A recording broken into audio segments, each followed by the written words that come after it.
Bem-vindo às Conversas Abertas na Universidade. Falamos de modelos de aprendizagem inovadores nas áreas da tecnologia, da indústria e da saúde, destinado a jovens e adultos. O projeto impulsiona e inclui, estimula o enriquecimento curricular através da aprendizagem ao longo da vida e promove o empreendedorismo, a capacidade de trabalho em equipa e o espírito crítico. No âmbito deste projeto já foram diplomados mais de 1.700 jovens e 700 adultos, com o apoio do Plano de Recuperação e Resiliência. Uma parte do financiamento está a ser utilizado na aquisição de equipamento de ponta nas áreas da tecnologia, robótica e dispositivos médicos, outra na formação e ainda na construção de um novo espaço para a Escola Superior Agrária de Viseu.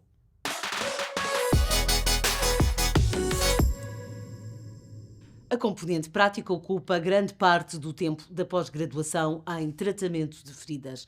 Dirigida a profissionais da rede de prestadores de cuidados de saúde da região, a formação dá competências na área da prestação de cuidados ao paciente com feridas e promove a literacia em saúde. Abordagens e opções terapêuticas complementares à licenciatura em enfermagem. João fez o papel de paciente que precisa de aplicação de penso compressivo. Pronto, previamente a qualquer aplicação de terapia compressiva nós vamos ter sempre que avaliar o índice de pressão tornozelo-braço. É um índice que visa assegurar que a terapia compressiva pode ser aplicada, mas nós o que vamos utilizar é um Doppler portátil e vamos só fazer uma análise. Como nós agora podemos observar, e se quiserem podem se aproximar, temos um som trifásico, tem uma onda trifásica, ou seja, perfeitamente normal. Portanto, neste momento tínhamos o nosso almofadamento bem feito e agora é que vamos aplicar as ligaduras. A terapia compressiva não implica aplicação de força, implica homogeneidade da aplicação da ligadura. Cuidados redobrados na avaliação depois da aplicação das ligaduras para garantir que não haja desconforto nem interrupção da circulação sanguínea. Perícias necessárias para quem trabalha no dia-a-dia com doentes com varizes e úlceras nos membros inferiores. Helena é enfermeira na cirurgia vascular no Centro Hospitalar de Viseu. É uma forma de eu ter a noção e ter muito mais destreza em termos de separar logo o que é possível fazer terapia compressiva e o que não é, porque depois, muitas vezes, se for aplicada em doentes com patologia arterial, pode haver isquemia e mais comprometimento dessas feridas. E assim é uma forma mais que evidente de saber dizer ou então fazer uma terapia compressiva adaptada, que também é possível. E com esta pós-graduação eu sinto-me muito mais à vontade e com muito mais fundamentação teórica para aplicar os conhecimentos depois na prática. A idade pode ser um fator de agravamento da patologia. Regina, enfermeira num lar, não raras vezes, é confrontada com esta realidade. Nós, em muitos casos, antes de eu ter esta pós-graduação, que ainda não a terminei, mas antes de estar neste estudo, o que acontecia era que tínhamos muitas dúvidas e reencaminhávamos muitas vezes para a parte do hospital por falta de conhecimento, porque não nos é dado esta parte na licenciatura, porque é algo mais completo, e agora aquilo que sentimos é maior destreza, digamos assim, e conseguimos olhar para a pessoa como um todo e para a perna e perceber o que é que temos à frente. Muitas vezes não temos os meios para e temos a necessidade de enviar para o hospital, mas conseguimos compreender aquilo que temos à nossa frente e aquilo que podemos fazer para ajudar a pessoa. Há manobras que salvam vidas. A aprendizagem de suporte básico de vida dá competência em técnicas simples, mas essenciais para manter as funções vitais de uma pessoa em paragem cardiorrespiratória, até à chegada de ajuda especializada. Uma formação extensível aos colaboradores do Instituto. Está-me a ouvir? Não reage, não reage. Okay. Quando uma vítima entra em paragem cardiorrespiratória, e quando não é imediatamente iniciada estas manobras, a probabilidade de sucesso no imediato, se nós iniciássemos no primeiro minuto, a probabilidade de nós revertermos esta paragem cardiorrespiratória seria de 98%. Envolvidos 6 minutos sem que essas manobras sejam administradas, a probabilidade de sobrevivência desce para perto de 10%. Na sala estão alunos e colaboradores do Instituto Politécnico de Viseu. Se nós estivermos sozinhos, ligamos 112, dizemos onde nós estamos, quem somos e o que temos. O que é que a nossa vítima tem? Se estivermos acompanhados, pedimos a alguém que faça essa chamada e nós iniciamos imediatamente o suporte básico de vida. Aproxima-se da pessoa, Está bem? Está-me a ouvir? oferece-lhe algum estímulo para saber se ela reage. Não reage, significa que está inconsciente. Uma mão na região frontal, outra no momento de fazer elevação e vai ver, ouvir e sentir para tentar encontrar algum movimento ventilatório durante 10 segundos. Isso. Não. 10. Depois de 10 segundos não há qualquer sinal de vida, por isso assume que a vítima está em paragem cardiorrespiratória e liga 112. O 112 vai dizer onde está, Escola Superior de Saúde de Viseu. Quem atendeu foi a polícia. Peço para passar para o CODU, que é o Centro de Doentes Urgentes, e a solicitar ajuda. Dizer que estou, portanto, na Escola Superior de Saúde de Viseu, tenho uma vítima inconsciente, em paragem, e neste momento vou fazer manobras de suporte básico de vida. Eles dão a indicação que vão enviar um meio de socorro diferenciado, então vai iniciar 30 compressões.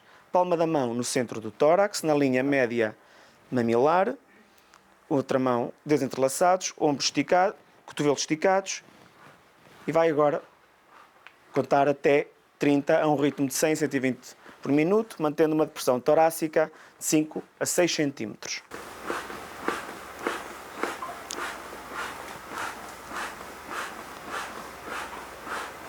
Envolvidas as 30 compressões, vai iniciar as 2 insuflações. Coloca a máscara facial, ela tem a boquilha,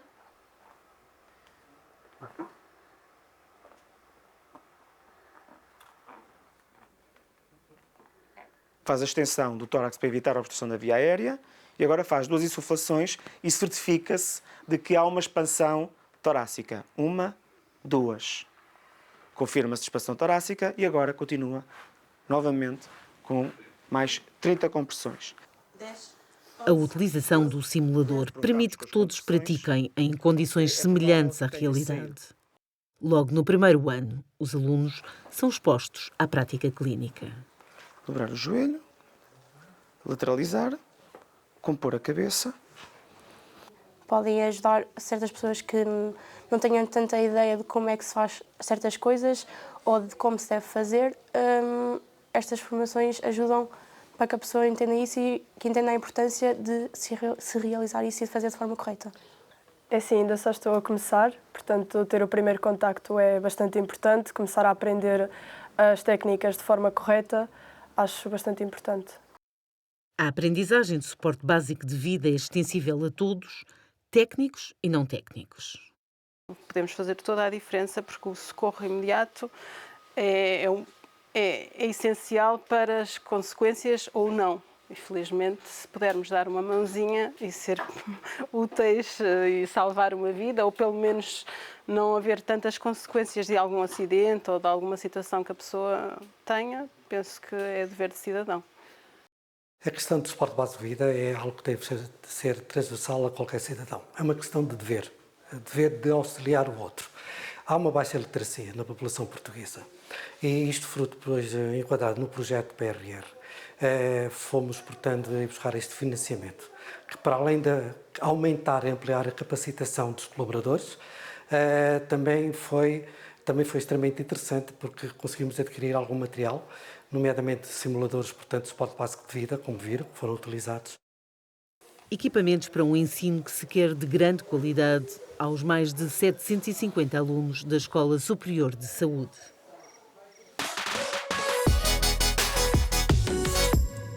A capacidade técnica e profissional dos enfermeiros portugueses é reconhecida não só a nível nacional, como internacionalmente. Para estes profissionais, o espaço europeu não tem fronteiras.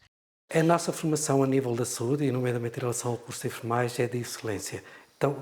Tanto é que é procurado pelos outros países e, naturalmente, são, portanto, tidos como preferências em relação a outro tipo de enfermeiros de outras nacionalidades. Isto porque a componente do curso, ou seja, a estrutura curricular, tem uma forte componente prática, que inicia logo no primeiro ano com simulação. Por isso é que temos de ter, portanto, modelos para que os estudantes se sintam à vontade depois para ir para os estágios em situações reais. E ao longo dos 4 anos vai aumentando o tempo, portanto, dos ensinos clínicos, que são conhecidos por estágios, no sentido de os capacitar.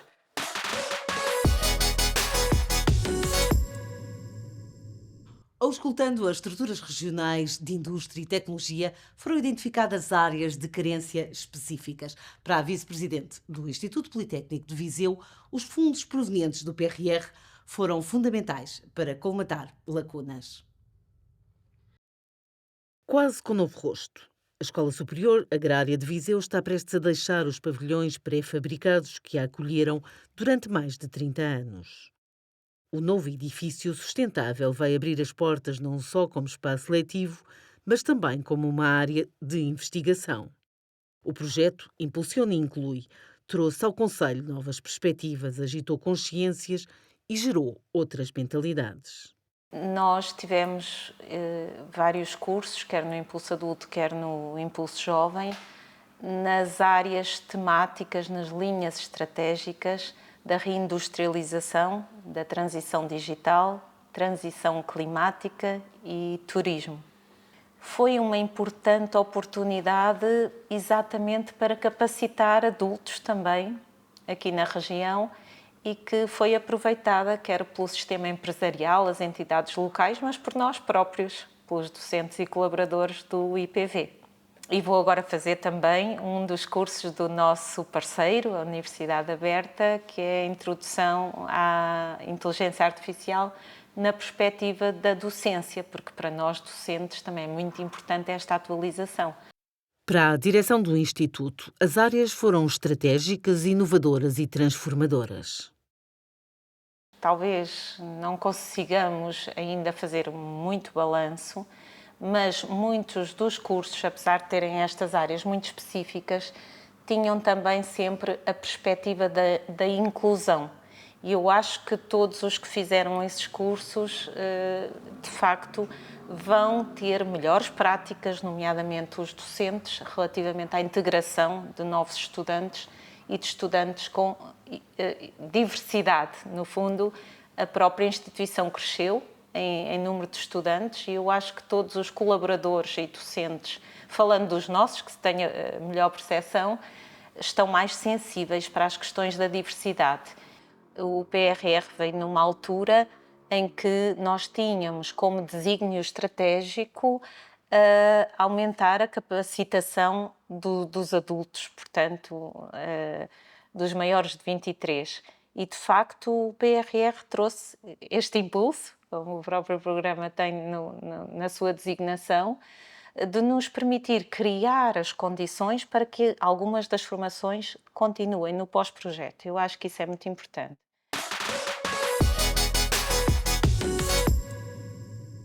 Dotar os estudantes de conhecimentos para desenvolverem aplicações para sistemas operativos particulares foi uma das áreas desenvolvidas. Em sala, a linguagem é de código.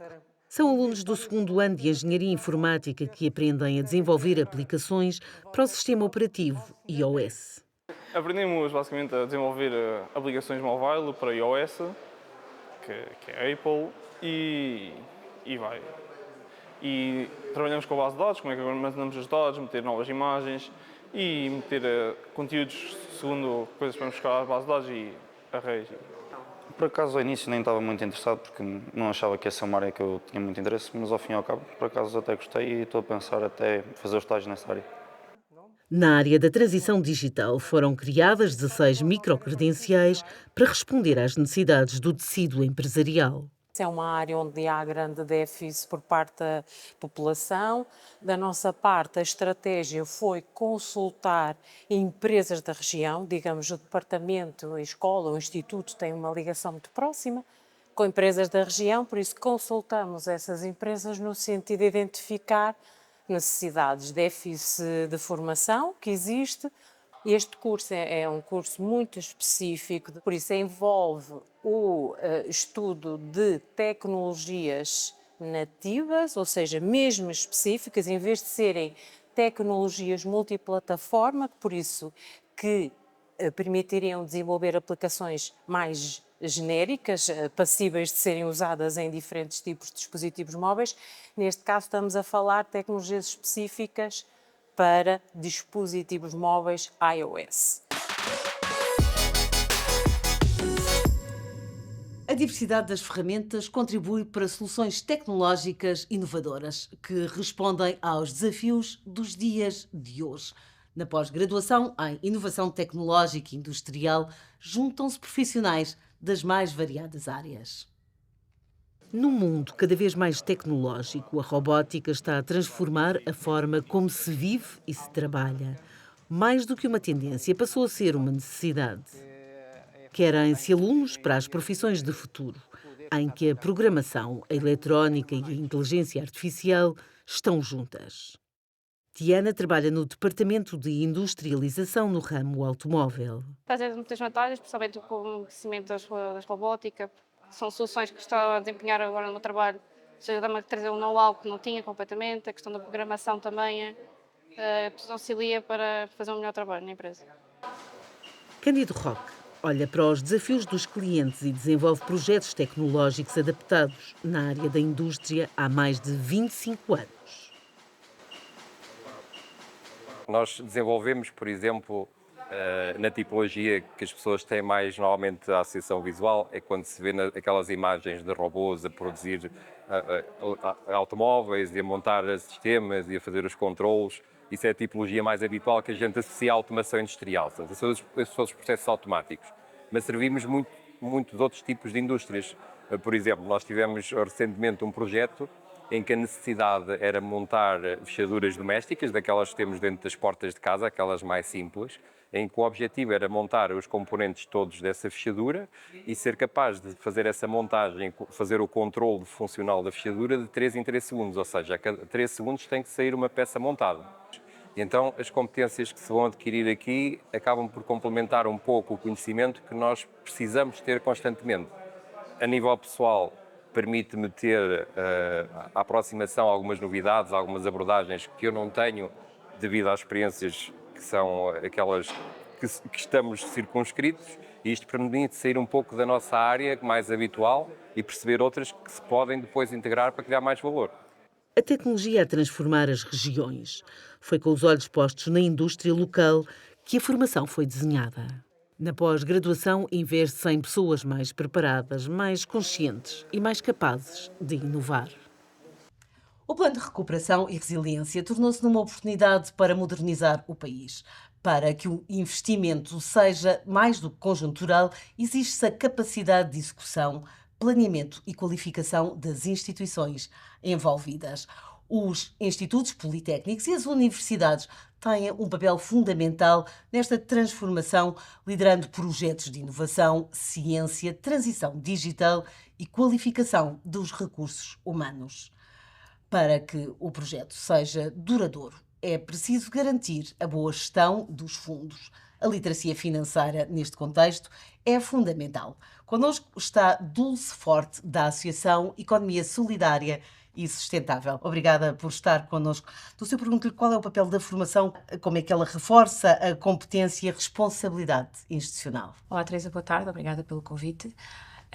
A formação tem um papel muito importante neste plano de resiliência, porque as empresas devem estar preparadas para os fundos.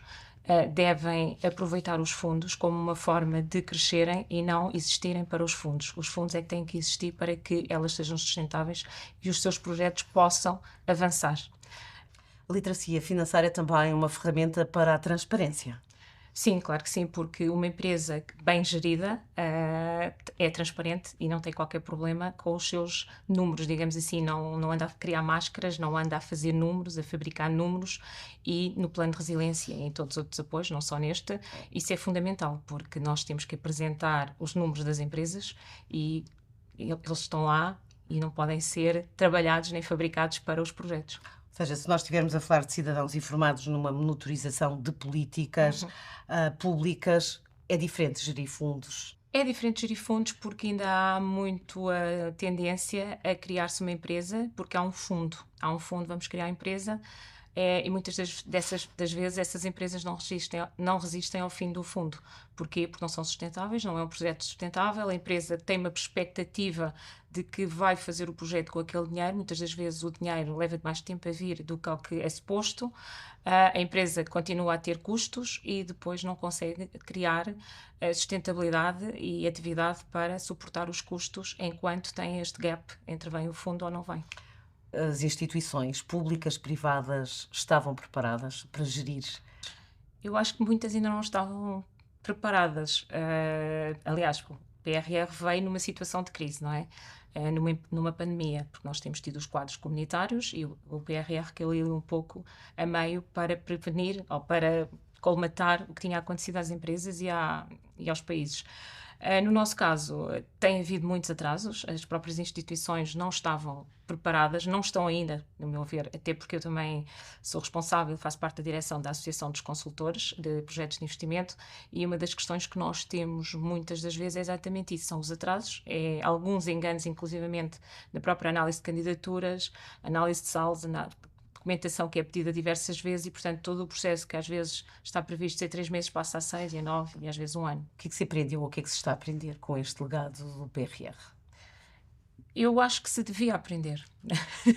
Se calhar ainda é cedo para perceber se já aprendeu ou se está a aprender. Eu acho que se devia aprender, se devia aproveitar o dinheiro que vem para empresas e para o setor público, porque acho que é muito dinheiro e nós precisamos, em termos públicos, desse dinheiro para reformas estruturais, porque existem uma série de áreas do nosso país que deveriam se aproveitar, as próprias empresas deviam aproveitar, porque, sobretudo, a transição digital tem tido imenso dinheiro, as pessoas ainda acham que a transição digital é ter um site, ter uma loja online, não tem nada a ver com isso, é muito mais que isso, e deviam de aproveitar, de facto, todo este dinheiro para criarem essas estruturas, para também capacitar os seus recursos humanos, na literacia digital, na literacia financeira, que é fundamental. Os empreendedores deviam ter cada vez mais ferramentas para gerir a empresa, porque muitas das vezes abre-se uma empresa sem saber minimamente, sem saber o base, sem saber o que é o custo e o que é o investimento, é logo a primeira coisa, sem saber o que é o dinheiro do sócio e o que é o dinheiro da empresa,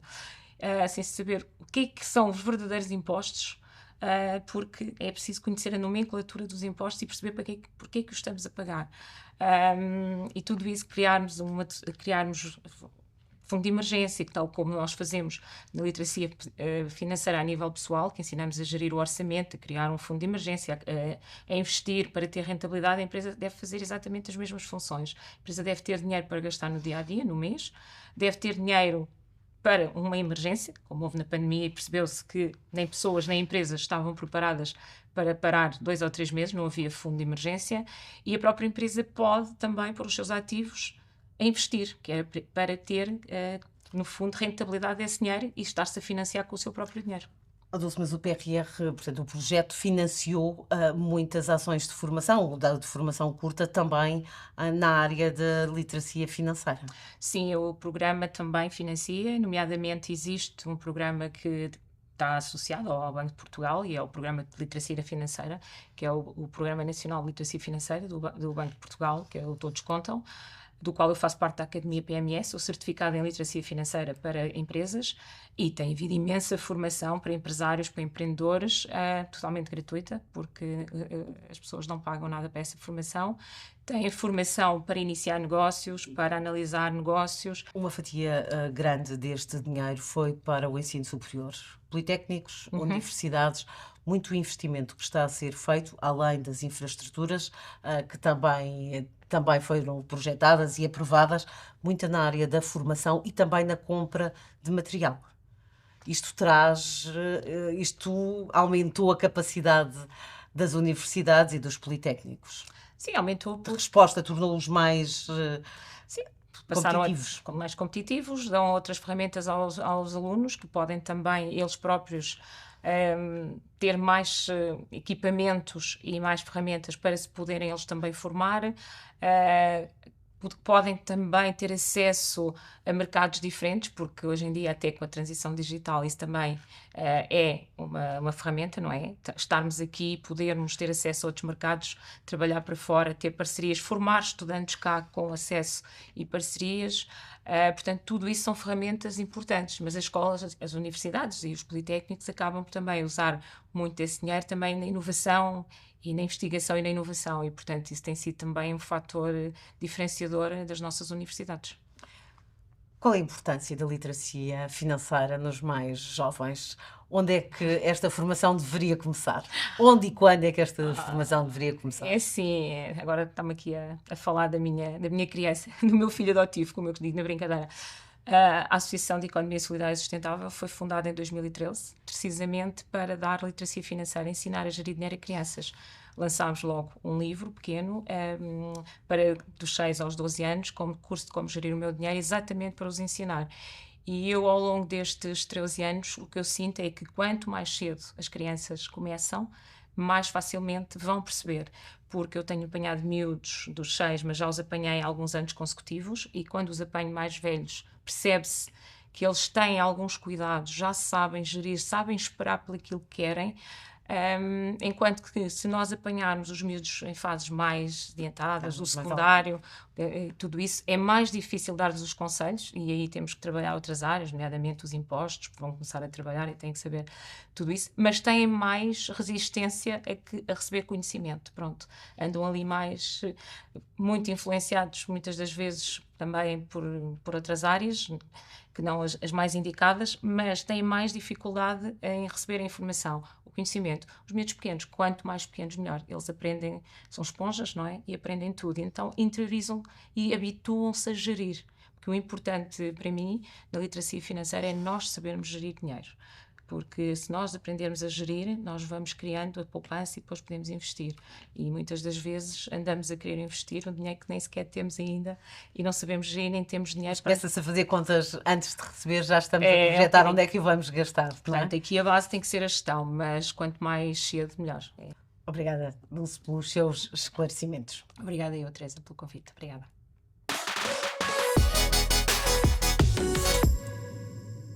O PRR não se resume a números ou a prazos. É um plano de capacitação nacional e o seu sucesso vai depender também da maneira como se formam os seus profissionais.